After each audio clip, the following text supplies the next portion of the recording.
Voter number, serial number এবং vote কেন্দ্র কোথায় তা না জানলে ভোট দিবেন কিভাবে? তবে আপনি কি এগুলো তথ্য আদৌ জানেন? যদি না জেনে থাকেন তাহলে আজকের এই ভিডিওটি আপনার জন্য। কিভাবে ভোটার নাম্বার, সিরিয়াল নাম্বার এবং আপনার ভোট কেন্দ্র মোবাইল ফোন দিয়ে বের করবেন তা দেখাবো আজকের এই ভিডিওতে। সেই জন্য চলে যাবেন গুগল প্লে স্টোরে।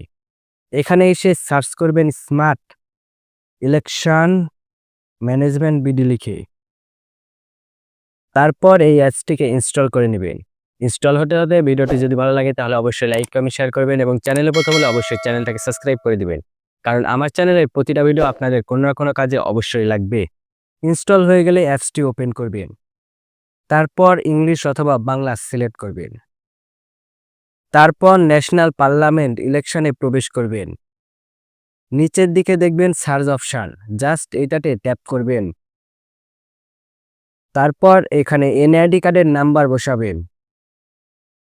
তারপর জন্ম তারিখ, তারপর সার্চ। তাহলে এখানে ভোটার নাম্বার, সিরিয়াল নাম্বার এবং ভোট কেন্দ্র দেখতে পাবেন এবং কি নিচের দিকে কেন্দ্রের ছবি পর্যন্ত দেখতে পাবেন। শুধু তাই নয়, কোন জায়গা থেকে কে কে ভোটে দাঁড়িয়েছে সেগুলো আপনারা এখান থেকে দেখতে পাবেন।